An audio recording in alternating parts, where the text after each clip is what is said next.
모두를 놀라게 만든 성장세를 보여주며 데뷔 2년 만에 명실상부한 오클라호마 시티의 2옵션으로 자리 잡은 제일런 윌리엄스.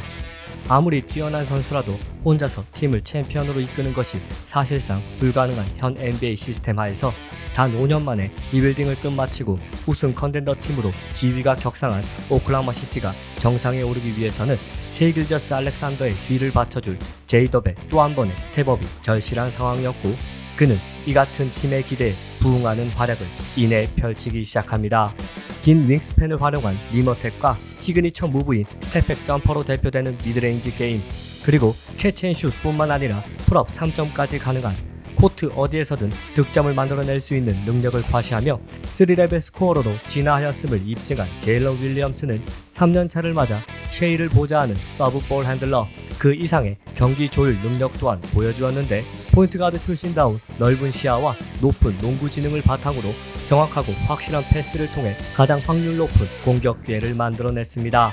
2025년 3월 샌안토니오와의 경기에서 자신의 커리어 하이인 41득점을 올리는 등 이전 시즌 대비 확연히 높아진 득점 볼륨과 더불어 2.37이라는 어시스트 턴오버 비율에서 알 수 있듯이 안정적이면서도 효율적인 경기 운영 능력을 통해 공격 부분에 있어 완성형 득점 자원으로서의 모습과 엘리트 플레이메이커로서의 역량을 모두 보여준 윌리엄스의 가치는 그러나 여기에 국한되지 않았고, 제이덥이 있기에 우리는 어떤 수비 전술이든 펼칠 수 있다는 셰이 길저스 알렉산더의 극찬처럼 그는 수비에 있어서도 만능 열쇠와 같은 역할을 책임집니다. 가드를 쫓아갈 수 있는 스피드와 센터의 포스트업을 버텨낼 수 있는 파워를 모두 갖춘 덕분에 때로는 엘리트 빅맨 수준의 림 프로텍팅을, 때로는 상대 볼 핸들러를 압박해 볼을 탈취하는 등 포지션을 가리지 않는 다재다능한 수비력을 선보인 제일런 윌리엄스로 인해 오클라호마 시티는 미스매치를 최소화할 수 있었고, 상대의 어떤 라인업에도 유연하게 대처할 수 있었습니다. 루키 시즌 효율성 높은 림 어태커에서 2년차 엘리트 슈터로, 그리고 맞이한 3년차에는 팀의 공수 시스템 전체를 지탱하는 핵심 자원으로 발전을 거듭한 끝에 차세대 공수 겸장의 입지를 공고히 한 제일런 윌리엄스는 시즌 평균 21.6득점, 5.3 리바운드, 5.1 어시스트, 1.6 스틸을 기록, 모든 부분에 있어 커리어 하이를 달성하며 올스타와 올 NBA 서드팀, 올 NBA 디펜시브 세컨드팀에 모두 처음으로 이름을 올리는 영광까지 누릴 수 있었고, 이처럼 리그에서 손꼽히는 정상급 윙플레이어로 올라선 그의 활약을 발판 삼아 오클라호마 시티는 68승 시즌을 만들어내며 압도적인 리그 1위를 차지합니다. 그리고 지난해 이루지 못했던 우승의 꿈을 향한 오클라호마 시티와 제일런 윌리엄스의 질주는 플레이오프에서 계속됩니다. 멤피스를 상대로 한 1라운드 시리즈에서 매경기 20득점 이상씩을 올리며 팀의 시리즈 수입을 이끈 그는 덴버와의 컨퍼런스 세미파이널에서는 다소 부진한 모습을 보여주기도 했지만, 다행히 7차전 접전 끝에 올라간 미네소타와의 컨퍼런스 파이널에서는 슛 감각을 되찾으며 오클라호마 시티를 13년 만에 파이널 무대에 올려놓는데요. 그리고 맞이한 인디애나와의 파이널 시리즈에서도 정규 시즌 막판 당한 오른손목 인대 파열 부상 여파로 인해 기복 있는 모습을 보이는 와중에도 진통제를 맞아가며 우승팀의 2옵션이라면 응당 책임져야 할 볼륨을 소화한 윌리엄스는 특히 2승 2패 시리즈 동률 상황에서 맞이한 5차전 양팀 최다인 40득점을 퍼붓는 생애 최고의 퍼포먼스를 선보였고, 이 같은 윌리엄스의 결정적인 활약에 힘입어 오클라호마 시티는 마침내 프랜차이즈 역사상 첫 파이널 트로피를 들어올리는 데 성공합니다. 개인과 팀 모두 최고의 한 해를 보낸 덕분에 시즌 종료 후 그간의 공로를 인정받아 5년 287밀 루키 슈퍼맥스 재계약을 체결하며 높아진 위상을 다시 한번 체감한 제일런 윌리엄스. 이제 그는 리핏을 넘어 감히 왕조까지 넘보고 있는 현존 리그 최강팀 오클라호마 시티의 꿈을 현실화시켜주기 위한 만능 열쇠다운 모습을 또 한번 재현하고자 합니다.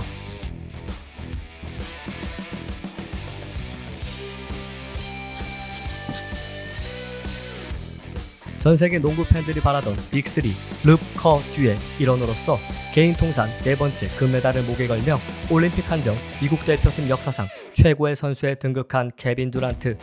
어벤져스로까지 불리며 초호화 라인업을 구축했던 만큼 출전 시간을 관리받을 수 있었던 파리에서의 영광과는 달리 빅3에게 너무 많은 샐러리를 쏟아부은 탓에 얇아진 스쿼드 뎁스를 가진 피닉스 선즈의 상황은 듀란트에게 휴식을 제공할 만한 여유 따윈 없었고, 만 36세의 노장은 시즌 첫 경기부터 44분에 육박하는 출전 시간을 소화하는 등 많은 시간을 코트에서 보내야만 했습니다. 다행히 체력적인 부담에도 불구하고 그는 미드레인지와 3점슛 모두 높은 정확도를 자랑하며 듀란트스러운 득점력을 보여주었고, 덕분에 피닉스는 개막 9경기 동안 8승 1패라는 쾌조의 시즌 스타트를 끊으며 깜짝 서부 1위에 등극하는데요.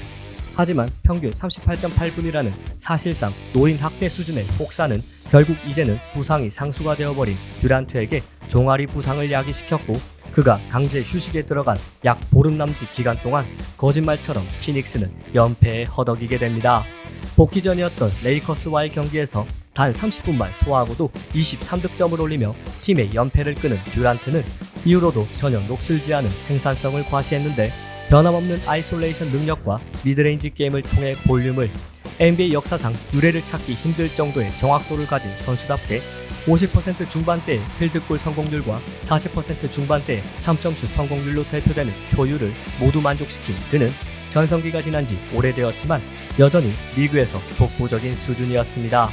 하지만 문제는 이 같은 개인 스탯이 피닉스의 성공으로 이어지지 않았다는 점인데, 공격에서의 듀란트가 선보인 활약에도 불구하고 팀워크의 부재와 전술적 완성도의 부족, 그리고 리그 최하위 수준의 수비 효율을 여실히 드러낸 피닉스의 성적은 곤두박질 쳤고, 특히 마지막 10경기에서 단 1승에 그치며 팬들조차 등을 돌리게 만든 그들은 36승 46패를 기록하며 플레인 토너먼트조차 진출하지 못합니다.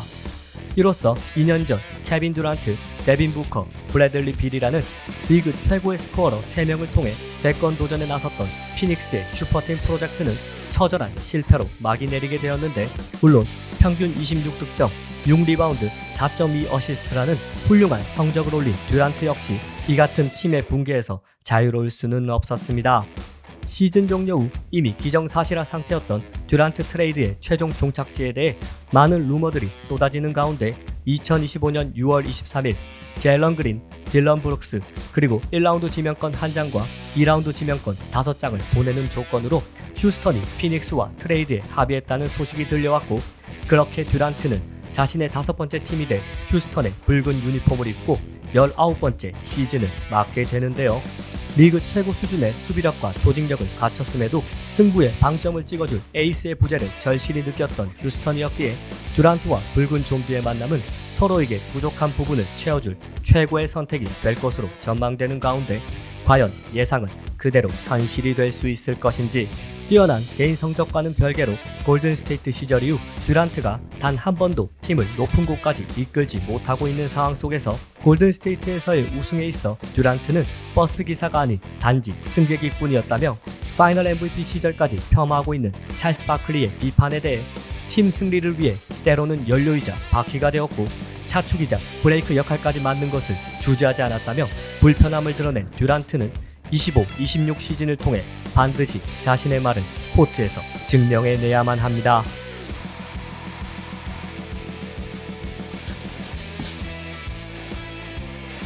오랜만에 대표팀 복귀 무대였던 2024년 파리올림픽에서 외모는 12년 전과 달리 어느새 흰 수염이 가득한 노장이 되었지만 실력만큼은 12년 전 그대로의 모습을 보여주며 자신의 국가대표 라스트 댄스를 화려하게 장식했던 르브론 제임스. 전세계 팬들에게 깊은 감동까지 선사한 그에게 있어 24-25 시즌은 매우 특별할 수밖에 없었는데, 바로 아들 브로니 제임스와 함께 코트를 누빌 수 있게 되었기 때문인데요.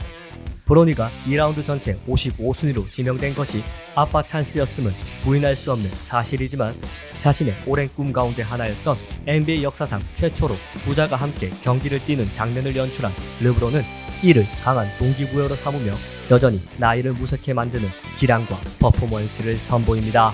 시즌 초 폭발한 앤서니 데이비스를 뒷받침하는 역할을 수행하던 르브론은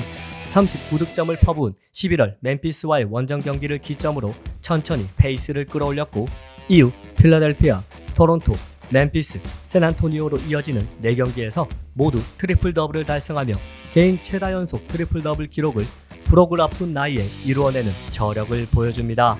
물론 과거 보여주었던 괴물 같은 수비력을 기대하는 것조차 욕심으로 느껴질 만큼의 나이가 되었지만 공격 부분에 있어서는 팀 내에서 가장 큰 영향력을 행사하였고, 그렇게 공격 전개 과정의 모든 부분을 책임진 현역 최고령 선수는 나이와 누적에 관련된 기록들을 하나씩 경신하기 시작합니다.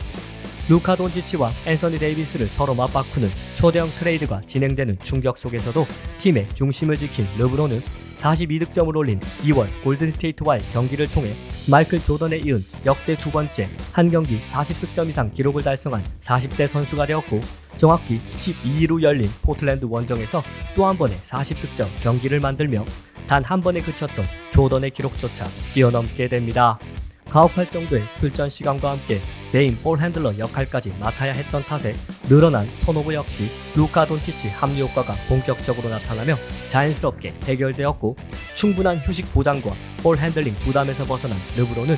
뛰어난 효율을 과시하며 놀라운 경기 기여도와 활동량을 보여줄 수 있었습니다. 2025년 3월 4일 뉴올리언스와의 홈 경기를 통해 정규 시즌과 플레이오프를 합해 역사상 누구도 밟지 못했던 통산 5만 득점이라는 불멸의 고지에 오르기도 했던 그는 시즌 평균 24.4득점, 7.8리바운드, 8.2 어시스트를 기록, MVP 투표 6위와 더불어 올 NBA 세컨드 팀에 이름을 올리며 21년 연속 올 NBA 팀 선정이라는 기념비적인 업적을 이어갑니다. 그것도 만 40세 데뷔 22번째 시즌에 말이죠. 비록 미네소타와의 플레이오프 1라운드 시리즈에서 경기당 평균 40분이 넘는 출전 시간을 소화하며 3차전 38득점을 올리는 등 높은 단계를 향한 의지를 드러냈음에도 불구하고 클러치 타임에서 저조한 모습을 보이며 허무하게 시즌을 마감한 점은 아쉬웠지만, 이는 르브론 제임스라는 선수의 이름값에 대한 아쉬움일 뿐 40대 선수가 펼치는 플레이라고는 믿기 어려운 레벨이었는데요. 시즌 종료 후 여러 소문이 무성한 가운데 5,200만 달러에 달하는 플레이어 옵션을 행사하며 1년 더 레이커스와의 동행을 결정한 르브론 제임스. 그가 레이커스에 합류한 2018년 이래 코트 안팎에서 절대적인 영향력을 행사하던 자신에게 언제나 향했던 권력의 추가 또 한 명의 슈퍼스타 루카 돈치치로 서서히 이동하고 있는 가운데 데뷔 이후 단 한 번도 팀의 중심에서 벗어난 적이 없는 르브론에게 있어 23번째 시즌 만에 찾아온 조연으로서의 역할은 아직 많이 낯설기만 합니다.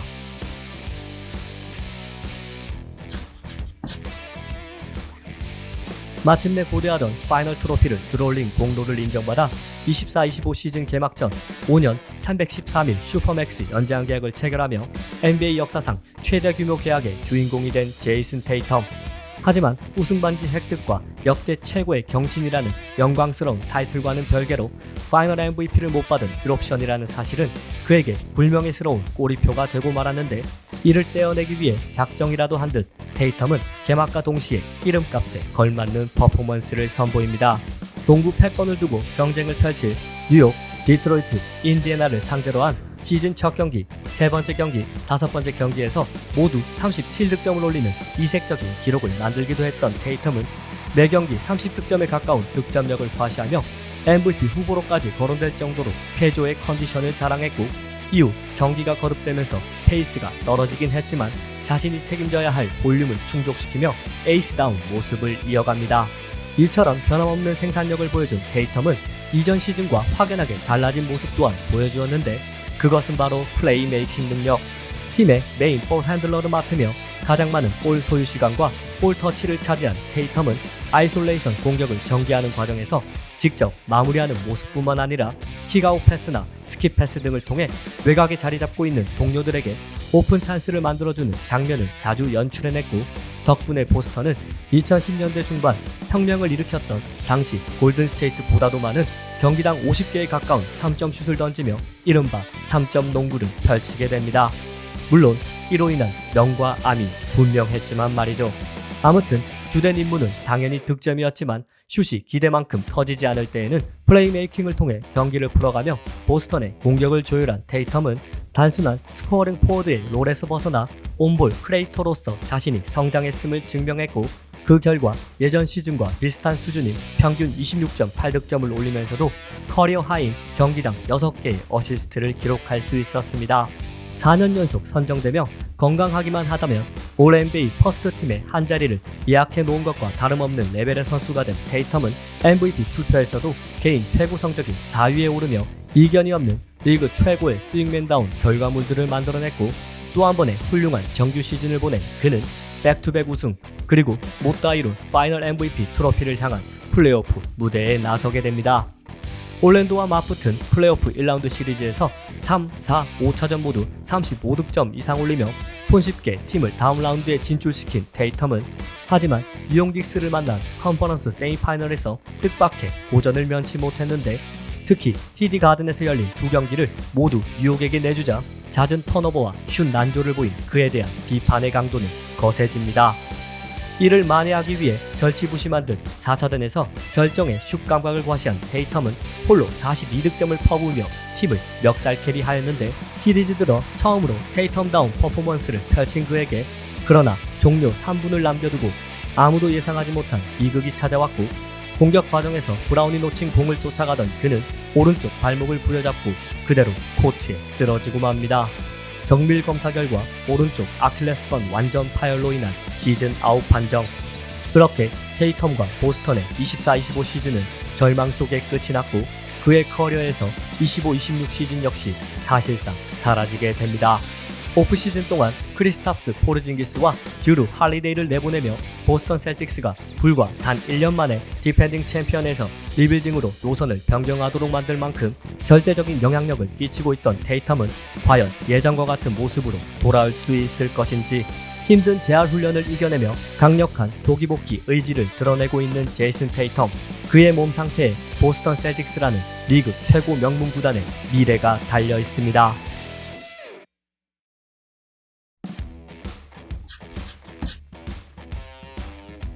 23-24 시즌 종료를 앞둔 시점에서 당한 불의의 왼쪽 종아리 부상으로 인해 허무하게 시즌을 마감해야 했던 야니스 아데토쿤보.